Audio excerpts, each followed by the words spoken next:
Hello viewers, welcome to a brand new episode of Campus Eye. I'm Abel. Come, let's have a look at this week's Campus Eye.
Deepavali is one of India's biggest festivals.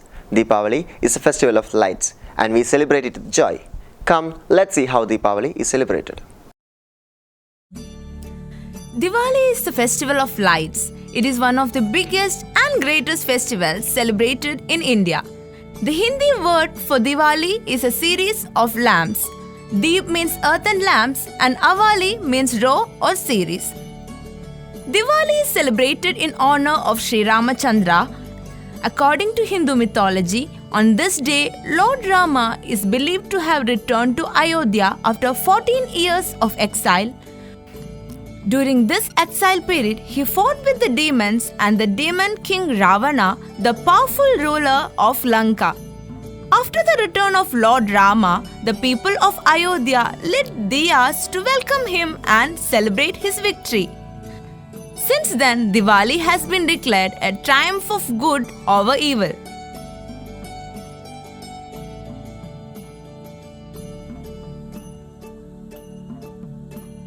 Diwali is called the Festival of Light as the whole world lights up on this day. The festival brings joy and hence it's everyone's favorite festival. When one thinks of Diwali, the image of traditional diyas lined up and reminiscent of colorful good deepas hanging from the ceiling comes to mind. Different types and varieties of good deepas are already in the market. The shops, especially located in the Hambankatta area, are displaying a wide variety of multicolored good deepas with decorative lanterns or lampshades of various shapes and sizes. Amidst the bustle of buying Diwali gifts, diyas and spices for many, lantern is an inevitable part of the Diwali festivities.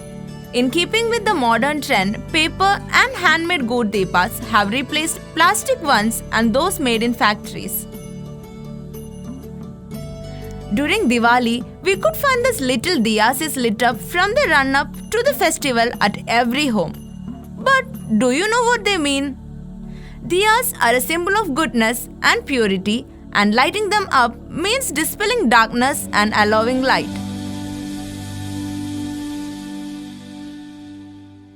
Crackers attract no matter how young or old you are. Despite the growing anti-cracker campaign, its popularity has not diminished.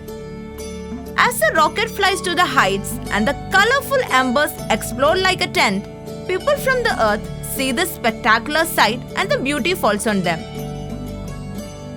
When some noisy bombs explode in the background, children quickly light a fire wheel that dances across the floor.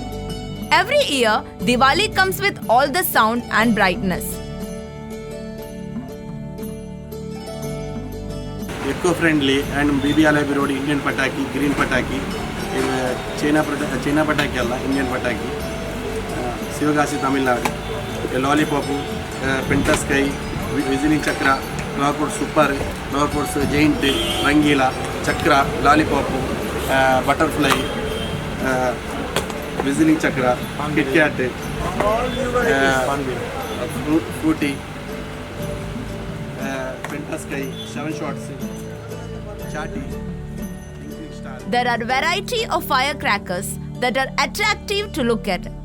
It is customary to light houses with lights and the sky with fireworks as an expression of salutation to heaven for health, wealth, wisdom, peace, and prosperity.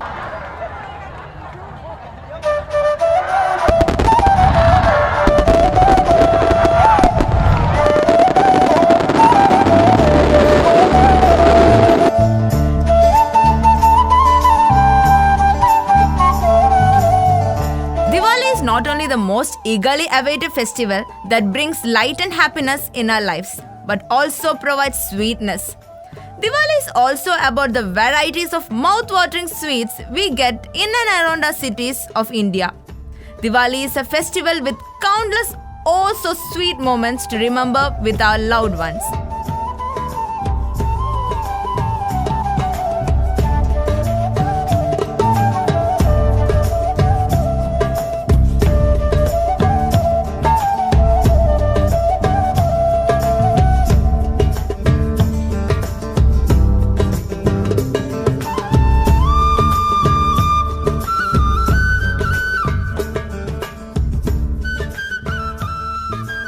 I hope this Diwali brings in lots of joy and prosperity to all the viewers of Cambusite.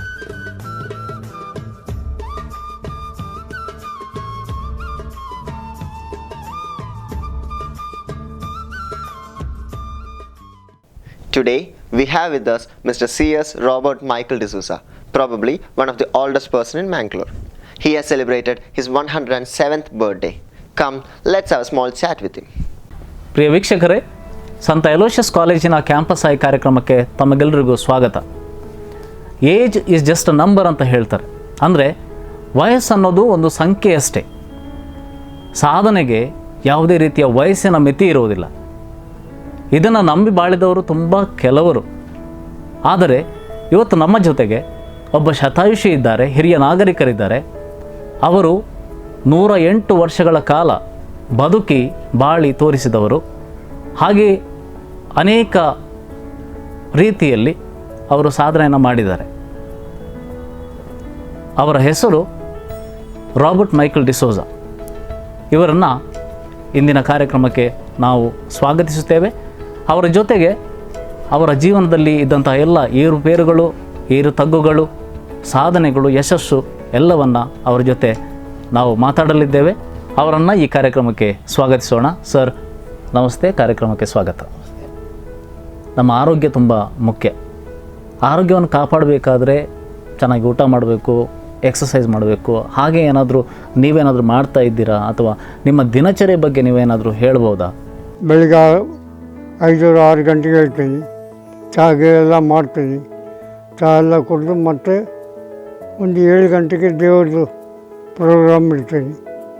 ಅದ ನಂತರ ತಿಂಡಿ ಏನಾದ್ರು ಬೇಕಾದರೆ ಮಾಡ್ತೀನಿ. ಮತ್ತು ತಿಂದು ಮನೇಲಿ ಒಂದು 4 ಬೆಕ್ಕು ಉಂಟು, ಒಂದು ನಾಯಿ ಉಂಟು, ಅವ್ರಿಗೆಲ್ಲ ತಿಂಡಿ ಎಲ್ಲ ಹಾಕ್ತೀನಿ. ಮತ್ತು ಅದ ನಂತರ ಬಟ್ಟೆ ಗಟ್ಟಿದ್ರೆ ಹೋಗಿದ್ದೆಲ್ಲ ಹಾಕಿ ಅಡುಗೆಲ್ಲ ಮಾಡಿ ಇಡ್ತೀನಿ ಅಷ್ಟೇ.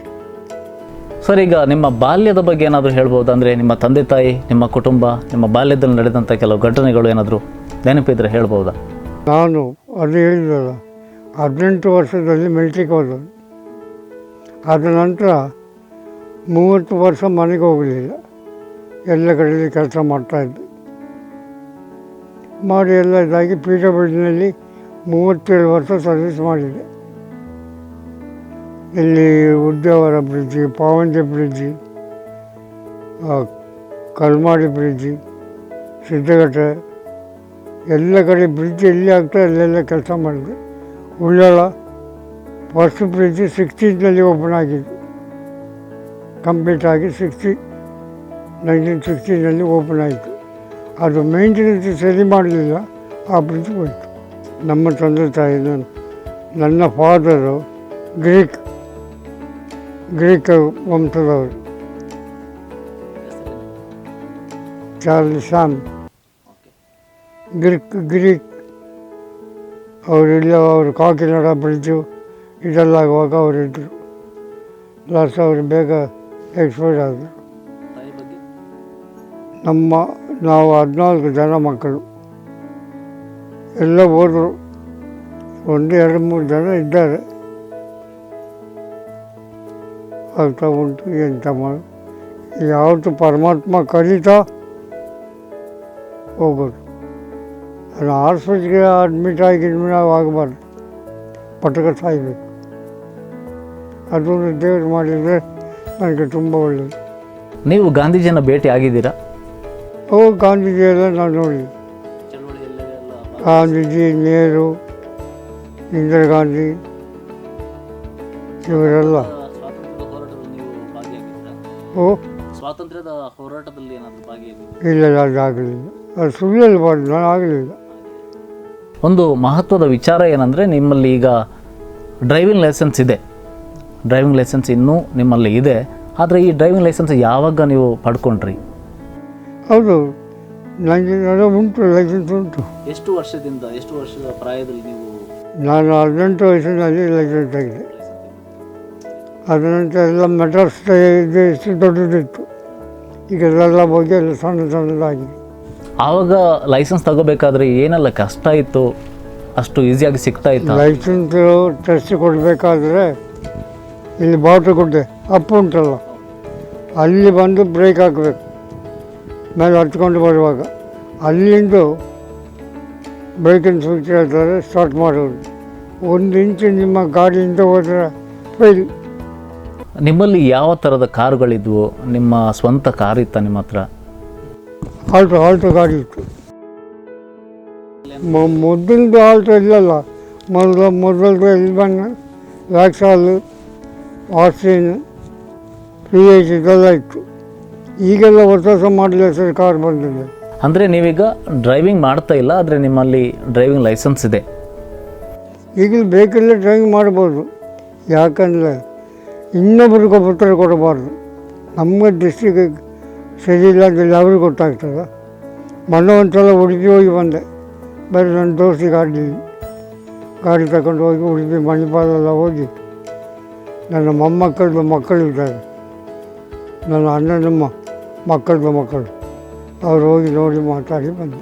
ನಿಮ್ಮ ವೃತ್ತಿ ಜೀವನದ ಬಗ್ಗೆ ಅಂದರೆ, ನೀವು ಬ್ರಿಡ್ಜ್ಗಳನ್ನು ಕಟ್ಟಿದ್ದೀರಿ ತುಂಬ ಕಡೆಗಳಲ್ಲಿ, ಅಲ್ಲಿ ಹೋಗಿ ಕೆಲಸ ಮಾಡಿದ್ದೀರಿ. ಅದರ ಬಗ್ಗೆ ಏನಾದರೂ ಅನುಭವ ಹಂಚ್ಕೋಬಹುದಾ? ಅನುಭವ ಈಗದ ಸಿಮೆಂಟ್ ಪ್ರಯೋಜನ ACC ಸಿಮೆಂಟ್ ಬ್ರಿಡ್ಜಿಗೆಲ್ಲ ಕಟ್ತಾಯಿದ್ರು. ಈಗ ಆ ಸಿಮೆಂಟ್ ಹಾಕೋದಿಲ್ಲ, ಖುಷಿ ಬಂದ ಸಿಮೆಂಟ್ ಕಟ್ತಾರೆ. ಯಾವ ಥರದ ಸಿಮೆಂಟ್ ಇತ್ತು ಬ್ರಿಟಿಷರ ಕಾಲದಲ್ಲಿ? ಓ, ಬ್ರಿಟಿಷರ ಕಾಲದಲ್ಲಿ ಯಾವ ಥರದ ಸಿಮೆಂಟನ್ನು ಬಳಸ್ತಾ ಇದ್ರು ನೋಡಿ. ಮಧುಕರೆ, ತಮಿಳ್ನಾಡಿನಲ್ಲಿ ಮಧುಕರೆ ACC ಸಿಮೆಂಟ್. ಅದಕ್ಕೆ ಸಿಮೆಂಟ್ ಯಾವುದು ಬಿಲ್ಡಿಂಗ್ ಆಗಲಿ ಬ್ರಿಡ್ಜ್ ಆಗಲಿ ಯಾವುದು ಮಾಡಿದ್ರು 21 ಡೇಸ್ ಕ್ಯೂರಿಂಗ್ ಮಾಡಬೇಕು ನೀರು. ಈಗ ಯಾರು ಮಾಡ್ತಾರೆ? ಈಗ 4 ದಿವಸ 2 ದಿವಸ ಮುಗೀತು, ಕ್ಯೂರಿಂಗ್ ಆಯಿತು, ಹೋಯಿತು. ನಾನು ಉಡುಪಿಯಲ್ಲಿ ರಥಬೀದಿ ಕಾಂಕ್ರೀಟ್ ಉಂಟಲ್ಲ, ಆ ರಥಬೀದಿ ಒಳಗೆ ಅದರದ್ದು ಕಾಂಕ್ರೀಟ್ 3 ತಿಂಗಳಲ್ಲಿ ಪರ್ಯ ಟೈಮಲ್ಲಿ ಮಾಡಿದೆ. ನೋಡಿ, ಈಗಲೂ ಹೋಗಿ ನೋಡಿ, ಒಂದು ಸ್ವಲ್ಪ ಅದು ಕ್ರ್ಯಾಕ್ ಉಂಟಾ, ಎಲ್ಲ ತುಂಡಾಗಿ ಹೋಗಿದ್ದಾನೆ. 58ನಲ್ಲಿ ಎಲ್ಲ ಮಾಡಿದ್ದೇನೆ. ಈಗಲೂ ಯಾಕೆ ಉಂಟು ನೋಡಿ, ಕಲ್ಮಾಡಿ ಬ್ರಿಡ್ಜ್, ಹೊಸಮಠ ಬ್ರಿಡ್ಜ್, ಸಿದ್ದಗಟ್ಟೆ ಎಲ್ಲ ಕಡೆ ಆಯಿತು. ಬ್ರಿಡ್ಜ್ ಎಲ್ಲಿ ಉಂಟು ಅಲ್ಲಿ ಮೈನ್ ನನ್ನನ್ನು ಕಳಿಸ್ತಾರೆ ಇಂಜಿನಿಯರ್, ನೀವು ಹೋಗಲ್ಲಿಗೆ. ಅಷ್ಟು ಕಷ್ಟದ ಕೆಲಸಗಳನ್ನು ನೀವು ಮಾಡಿದ್ದೀರಿ. ಅದರ ಜೊತೆಗೆ ಇಷ್ಟೊಂದು ವರ್ಷಗಳ ಕಾಲ ಉತ್ತಮ ಆರೋಗ್ಯವನ್ನು ಕೂಡ ದೇವರು ನಿಮಗೆ ಕೊಟ್ಟಿದ್ದಾರೆ. ನೀವೇನಾದರೂ ಪ್ರಯತ್ನ ಪಟ್ಟಿದ್ದೀರಾ, ನನಗೆ ಈ ಆರೋಗ್ಯ ಇನ್ನೂ ಚೆನ್ನಾಗಿ ಕಾಪಾಡಬೇಕು, ಹಾಗಾಗಿ ಎಕ್ಸಸೈಸ್ ಮಾಡೋದು? ಇನ್ನೂ ನಾನು ಕೇಳಿದ ದೇವರ ಹತ್ರ ಬೇಡೋದು, ಜನರ ಹತ್ರ ನನ್ನನ್ನು ಬೇಗ ಕಳಿಸಿ, ಇಲ್ಲಿ ಬೇಡ, ಇನ್ನು ಸಾಕಾಗಿದೆ, ಲೋಕದಲ್ಲಿ ಸಾಕಾಯಿತು, ಇನ್ನಿದ್ದು ಏನು ಪ್ರಯೋಜನ ಇಲ್ಲ. ನೋಡಿ, ಇನ್ನೂ ಸ್ವಲ್ಪ ಟೈಮ್ ಹೋದರೆ ಇನ್ನು ಕಣ್ಣು ಸರಿ ಕಾಣಲಿಕ್ಕಿಲ್ಲ, ಆಗ ಇನ್ನೂ ಕಷ್ಟ. ಅದೆಲ್ಲ ಸರಿಯಾಗದ ಮುಂಚೆ ನನಗೆ ಕರ್ಕೊಂಡು ಹೋಗು. ಮತ್ತು ವಿಷ ತಕ್ಕೊಂಡು ಏನಾದರೂ ತಗೊಂಡು ಬಾವಿಗಾಗಿ ಸಾಯೋದಿಲ್ಲ, ಅವ್ರು ಕೊಟ್ಟಿದ್ದೀವೋ ಅವರೇ ತಗೊಂಡು. ಇವಾಗ ಈ ಕಾಲಘಟ್ಟದಲ್ಲಿ ಇರುವಾಗ ನಿಮಗೆ ನಿಮಗೆ ಪ್ರತಿದಿನ ಏನಾದರೂ ಈ ಇಷ್ಟು ವರ್ಷಗಳಲ್ಲಿ ಸಹಾಯ ಮಾಡಿದವರು ಯಾರಾದರೂ ಇದ್ದಾರಾ ಅಥವಾ ನಿಮಗೆ ನೆನೆಸ್ಕೊಳ್ಬೇಕಾದಂತಾದರೆ? ಸರ್ ಇಷ್ಟವರೆಗೆ ನಮ್ಗೆ ಯಾರು ಹೆಲ್ಪ್ ಮಾಡಿದವರು ಯಾರಿಲ್ಲ, ಗೊತ್ತಾಯ್ತಾ?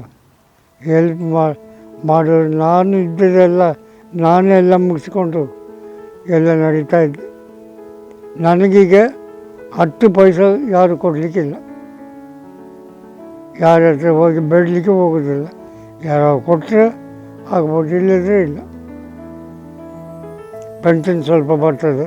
ಈಗ ಮನೆಯಲ್ಲಿ ಯಾರೆಲ್ಲ ಇದ್ದಾರೆ? ನೀವು ಒಬ್ಬರೇ ಇದ್ದೀರಾ, ಬೇರೆ ಯಾರಾದರೂ ಇದ್ದಾರಾ? ನಾನು ಒಂದು 4-5 ಬೆಕ್ಕು, ಒಂದು ನಾಯಿ, ಪರಮಾತ್ಮ ಇದ್ದಾನೆ. ಎಲ್ಲಿ ಹೋದರೆ ಕೈ ಹಿಡ್ಕೊಂಡು ಹೋಗ್ತಾರೆ. ಎಲ್ಲಿ ನಮಗೆ ಕಾಣೋದಿಲ್ಲ, ನಾನು ಅವರು ಬಿಡೋದಿಲ್ಲ. ಎಲ್ಲಿ ಹೋದರೂ ನನ್ನ ಹಿಂದೆ ಇದ್ದಾರೆ. ಅವರಿಗೆ ಕೈ ಮುಗಿದುಕೊಂಡು ಅವ್ರ ಹತ್ರ ಬೇಡಿಕೊಂಡು ನಡೀತಾ ಇದ್ದೀನಿ. ಒಂದು 100 ಇಯರ್ಸ್ ಬರ್ತಡೇ ಇದೆ. ತುಂಬ ಜನರೆಲ್ಲ ಇದ್ದರು. ಬೆಳಗ್ಗೆ 2 ಫಂಕ್ಷನ್ಗೆ ಹೋದೆ. 3ನೇ ಫಂಕ್ಷನ್ ಕ್ಯಾಂಟ್ರಾ ಕಾಲೇಜಿನಲ್ಲಿ ಇತ್ತು. ನನಗೆ ಹೋಗ್ಲಿಕ್ಕಾಗಲಿಲ್ಲ, ಕೊಡಲಿದ್ದವರ. ಮರು ದಿವಸ 17 ತಾರೀಕಿಗೆ SS ಹಾಸ್ಪಿಟ್ಲಿಗೆ ಅಡ್ಮಿಟ್ ಆದೆ. 15 ದಿವಸ ಅಲ್ಲಿ ಅಡ್ಮಿಟ್ ಆಗಿ 45,000 ಬಿಲ್ ಆಯಿತು. ಯಾರೂ ಕೊಡಲಿಕ್ಕಿಲ್ಲ. ನನಗೊಂದು ಹೆಲ್ಪ್ ಮಾಡೋದು ಇವರು ದೇವಸ್ಥಾನ ಬೇಬಿ, ಅವ್ರು ತೀರ್ಹೋದರು. ಅವರು ಸ್ವಲ್ಪ ಹೆಲ್ಪ್ ಮಾಡಿದರು, ಮತ್ತು ಯಾರು. ಈಗಲೂ ನಾನು ತುಂಬ ಕಷ್ಟದಲ್ಲಿದ್ದೆ. ಈಗಲೂ ನೋಡಿ ಚೆಸ್ಟ್ ಪೇನ್ ಉಂಟು, ಅದು ಮಾತಾಡಿದೆ. ಕಾಲು ನೋವು ಉಂಟು, ಅದು ಉಂಟು. ಕಣ್ಣದ ದೃಷ್ಟಿ ಎಷ್ಟಿದ್ರು ಯಾರು 10 ಪೈಸೆ ನನಗೆ ಹೆಲ್ಪ್ ಮಾಡಲಿಕ್ಕಿಲ್ಲ. ನಾನು ಯಾರ ಹತ್ರ ಕೇಳಲಿಕ್ಕೆ ಹೋಗೋದಿಲ್ಲ, ದೇವ್ರ ಹತ್ರ ಬೇಡ. ದೇವರು ನಿಮ್ಮನ್ನು ಕಾಪಾಡಿದರೆ ಇಷ್ಟು ವರ್ಷಗಳ ಕಾಲ. ಈಗ ಎಷ್ಟು ಜನ, ತುಂಬ ಜನ ನಿಮ್ಮನ್ನು ನೋಡ್ತಾ ಇದ್ದಾರೆ, ನಿಮ್ಮ ಮಾತುಗಳನ್ನ ಕೇಳ್ತಾ ಇದ್ದಾರೆ. ಅವರಿಗೆ ನಿಮ್ಮ ಆಶೀರ್ವಾದ ಬೇಕು. ಹಾಗೆಯೇ ಒಂದು ಸಣ್ಣ ಸಂದೇಶ, ನೀವು ಏನು ಈ ಯುವಜನರಿದ್ದಾರೆ ಅವರಿಗೆ ಏನು ಸಂದೇಶವನ್ನು ನೀಡ ಬಯಸ್ತೀರಿ? ದೇವರು ನಾವು ಬೇರೆ ಜನರ ಕಣ್ಣು ಮುಚ್ಚಬಹುದು, ದೇವ್ರ ಕಣ್ಣು ಮುಚ್ಚಲಿಕ್ಕಾಗೋದಿಲ್ಲ. ಅವರು ಬೇಡಿಕೊಂಡು ನಡೆದರೆ ಯಾವತ್ತೂ ಕಮ್ಮಿ ಆಗೋದಿಲ್ಲ. ಇಲ್ಲ, ಇಷ್ಟು ಸಮಯದಲ್ಲಿ ಅವರೇ ನನಗೆ ತ್ರಾಣ ಕೊಟ್ಟು ನಡೀತಾ ಇದ್ದೀನಿ.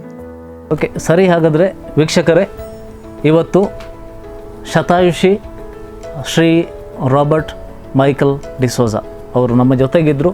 ಅವರು ತಮ್ಮ ಜೀವನದ ಏರು ತಗ್ಗುಗಳ ಬಗ್ಗೆ, ಅವರ ಜೀವನದಲ್ಲಿ ಪಟ್ಟಂತಹ ಕಷ್ಟಗಳು, ನೋವುಗಳು, ಅದೇ ರೀತಿ ಯಶಸ್ಸನ್ನು ಕೂಡ ನಮ್ಮ ಜೊತೆ ಹಂಚಿಕೊಂಡಿದ್ದಾರೆ. ನಿಮ್ಮೆಲ್ಲರ ಪರವಾಗಿ ಅವರಿಗೆ ಕೃತಜ್ಞತೆಯನ್ನು ಸಲ್ಲಿಸುತ್ತೇವೆ. So thank you so much sir, ನಮ್ಮ ಜೊತೆಗಿದ್ದು ನಮ್ಮ ಜೊತೆಗೆ ಮಾತಾಡೋದಕ್ಕಾಗಿ. ನಮಗೆ ಇಷ್ಟೆಲ್ಲ ತಾವು ಮಾತಾಡಿದ್ರೆ ನಿಮಗೆ ವಿನಮ್ರ. That's all for this week's Campus Eye. Thank you for watching. Stay tuned.